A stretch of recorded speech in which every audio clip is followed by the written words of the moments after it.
Greeting dear students. We are going to discuss one of the question from standard 10th science and technology part 1 chapter number 5 heat page number 71. The question is very unique in itself because that explains the change of state graph. So question is explain the following temperature versus time graph. And note here this type of the graph which is always plotted between the temperature and time, it's called a cooling curve. Okay, so temperature is usually plotted on y-axis and time is plotted naturally on x-axis because it is independent axis. Now you will notice the time plotted in minutes in the interval of 2, 4, 6, 8, 10, 12, etc. up to 34 seconds, 34 minutes, sorry. And then temperature all the way from 0 to 100 degrees Celsius. Okay.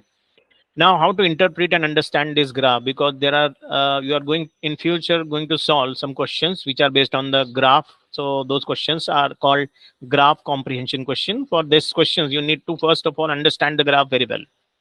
Okay, so first of all the graph temperature versus time graph, as I told you, is called as cooling curve. Okay, let me write it down. It is called cooling curve. Then it typically given for the water, right? The transformation of the ice to water and then from water to steam or gaseous state is been depicted over here. So first of all just try to understand the lower part of the graph which starts all the way from 0, and note that it is lasting for the duration 0 to 4 minutes. Okay, and you note that you have got a horizontal line over there.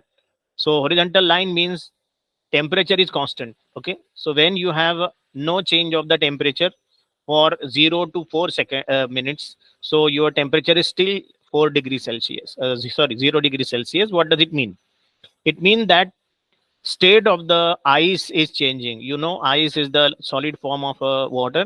So there is a change of state. Let me write here, change of the state from ice all the way to water.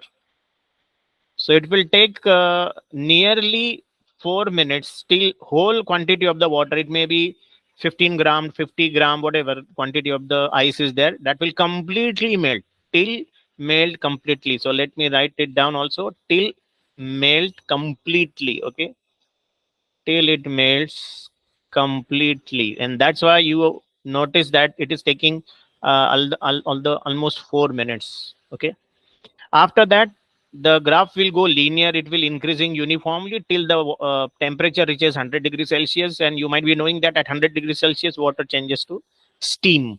Okay, so note that here it is changing the state from liquid to all the way gaseous state. Again at this change of state you notice that the temperature is constant 100 degrees Celsius.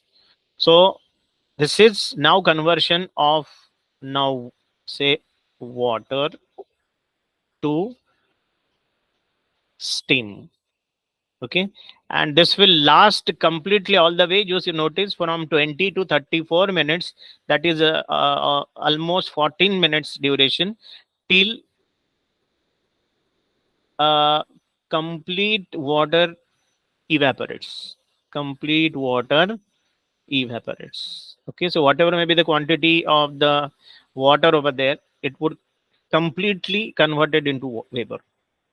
Okay, so in both the cases what important to understand is one of the important uh, type of the energy or heat is used, and this is called latent heat. Okay, so latent heat is such a heat which is hidden already in the material, and latent heat is responsible for change of the state.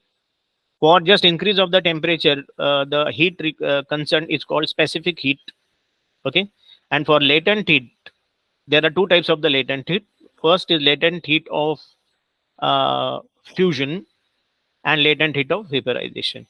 Okay, latent heat of fusion is both way the same, no matter your conversion is taking place from all the way ice to water or water to ice.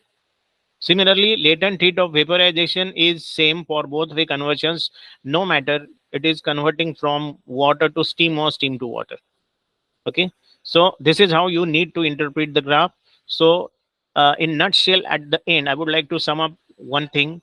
When heat is supplying, heat is being supplied to the system, supplied to system, supplied to system, and its temperature is not changing.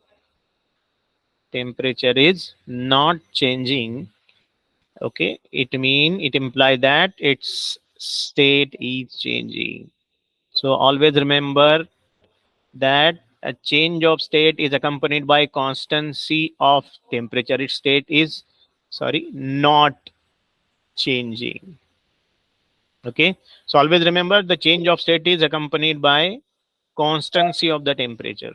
और यही वजह होती है कि हमको कैसे confirm पता है कि वाटर विल और ice will melt at 0 degree Celsius और water boils at 100 degree Celsius. ऐसा हमको कंफर्म कैसे पता है, बोलिए.